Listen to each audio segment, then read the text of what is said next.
What if I told you that you could generate real, usable electricity with nothing more than salt and a piece of copper wire? No solar panels, no fancy gadgets, no expensive batteries, just two everyday materials and a method that was almost completely erased from history.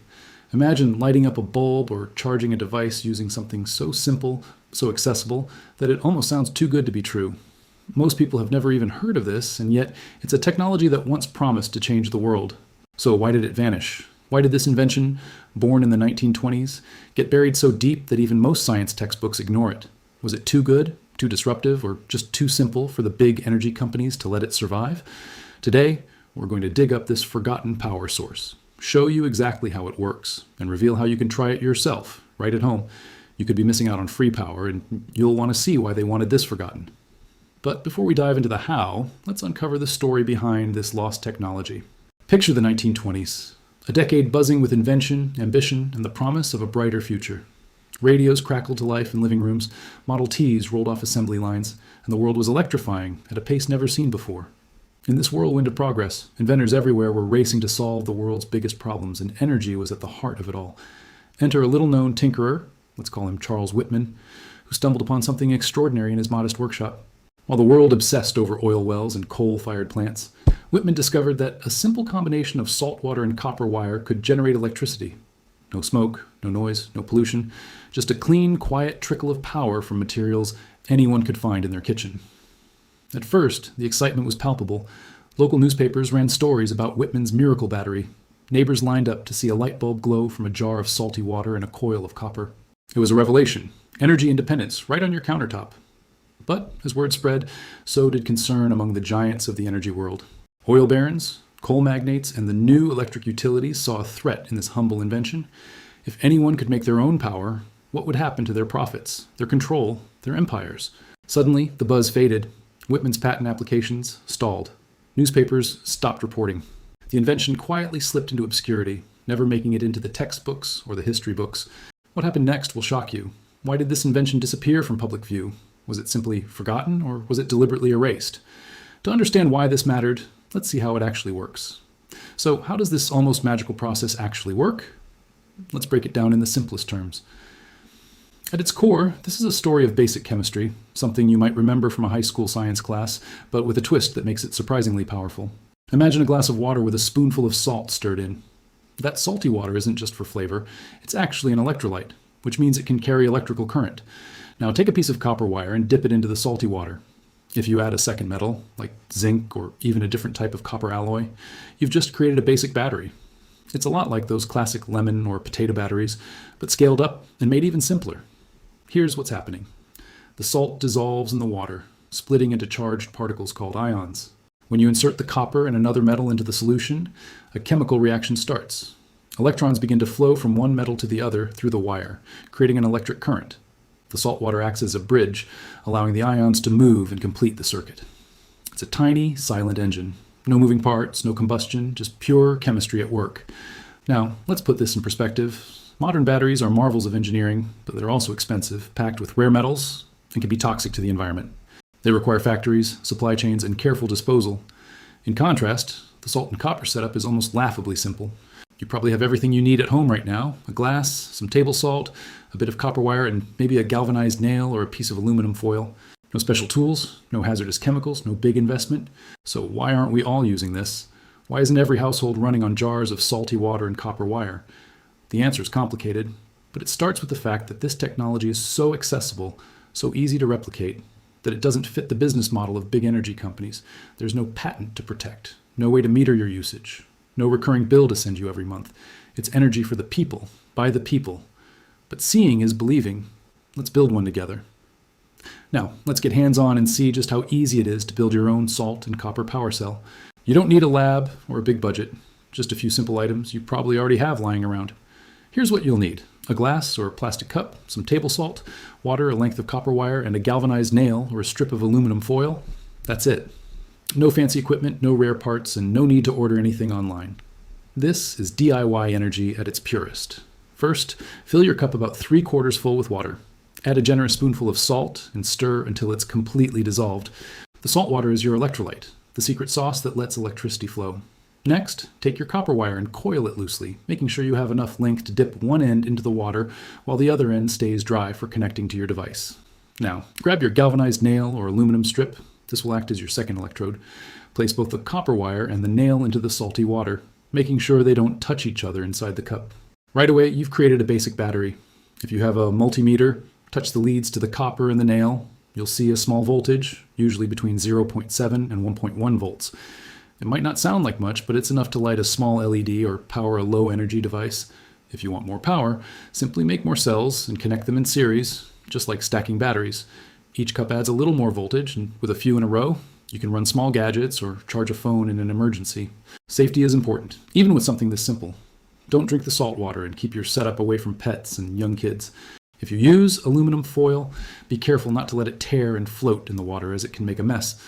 And always wash your hands after handling the electrodes, especially if you use metals that might have coatings or residues. Here's a pro tip. The cleaner your metals, the better your results. If your copper wire looks tarnished, give it a quick scrub with steel wool or sandpaper. The same goes for your nail or aluminum strip. The more surface area you expose to the salt water, the more current you'll get. You can even experiment with different shapes and sizes. Try using a larger container or multiple wires twisted together to see how it changes your output. Now, let's talk about cost. Compare this setup to buying commercial batteries or even a small solar panel. For just pennies, you can create a power source that's reusable, educational, and perfect for emergencies. Don't wait for the next blackout to wish you knew this trick. Imagine powering your emergency radio, a flashlight, or even a small fan for almost nothing. It's not just a fun experiment, it's a real practical backup for when you need it most. So you've built your own salt and copper generator. But how much power can you really get? Let's put it to the test. Now comes the moment of truth. What can you actually do with your homemade salt and copper generator? Let's start with the basics. If you connect the leads from your cell to a small LED, you'll see it flicker to life. That's right. With just salt, water, copper, and a nail, you're generating enough electricity to light up a bulb. It's a powerful feeling, seeing energy created from such humble materials. Most people underestimate this simple setup, but it's more capable than you might think. Let's take it a step further. If you build a series of 3 or 4 cells and connect them together, you can boost the voltage enough to charge a basic phone or power a small USB fan.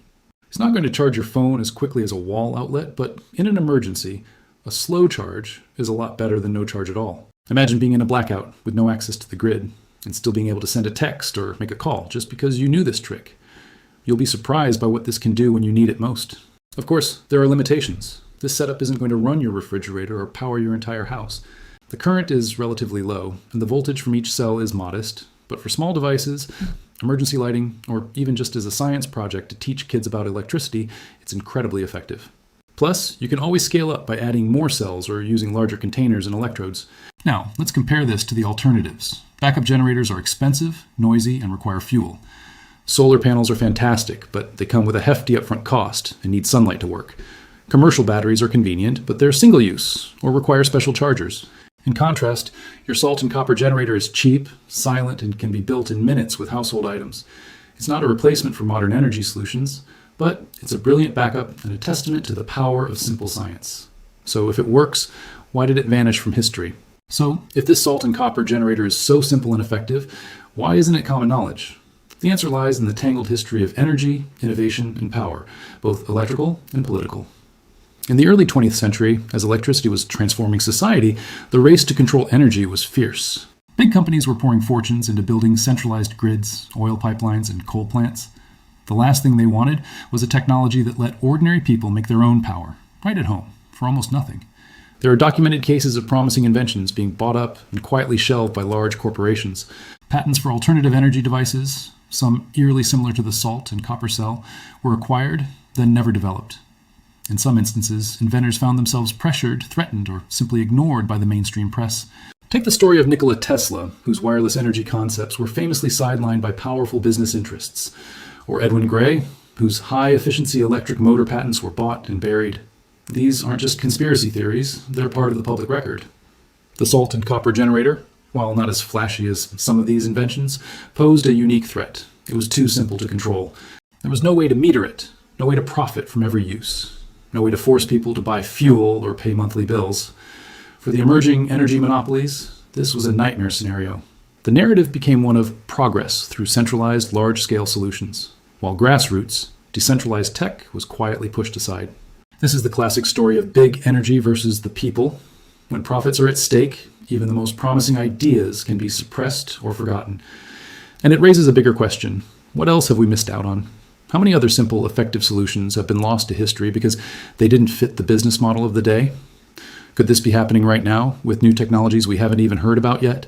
But the story doesn't end there. Here's how people are reviving this tech.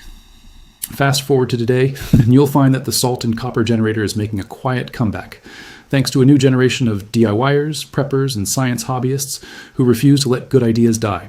All over the world, people are sharing open source plans, posting YouTube tutorials, and swapping tips in online forums. What was once a forgotten relic is now a modern survival tool, embraced by those who value self-sufficiency and practical knowledge. Preppers are building salt and copper cells as part of their emergency kits, knowing that in a blackout or disaster, a handful of household items could mean the difference between light and darkness. Off-grid enthusiasts are experimenting with larger setups, powering radios, LED lights, and even small fans in remote cabins.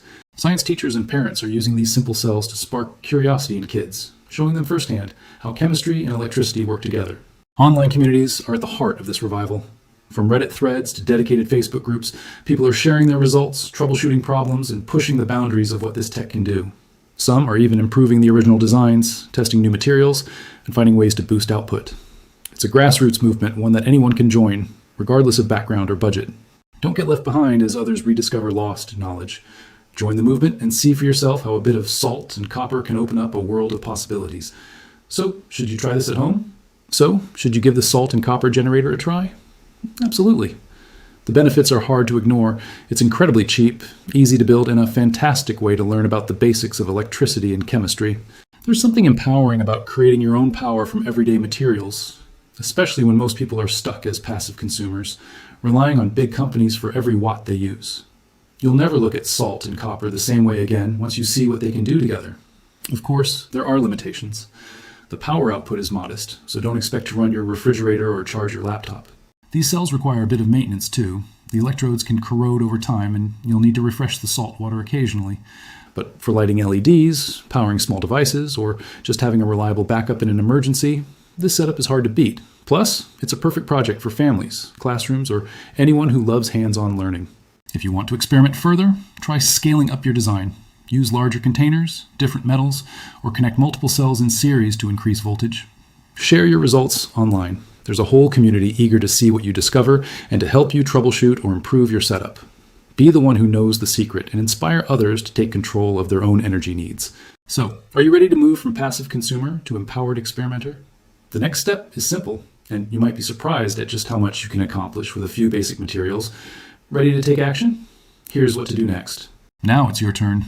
Grab some salt, copper wire, and a bit of curiosity, and try building your own salt and copper generator. Share your results in the comments. What did you power, what worked, and what surprised you? If you have questions or want to show off your setup, join our community of experimenters and innovators. Don't miss the next breakthrough.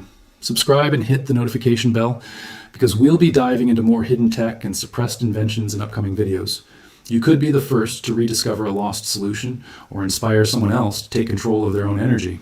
Be part of the movement that's uncovering lost science and bringing practical, empowering knowledge back to the people. Your feedback, ideas, and experiments help keep this channel and this revolution alive. Thank you for watching, for questioning, and for daring to try something new. Remember, the power is in your hands, literally. Stay curious, stay prepared, and I'll see you in the next video.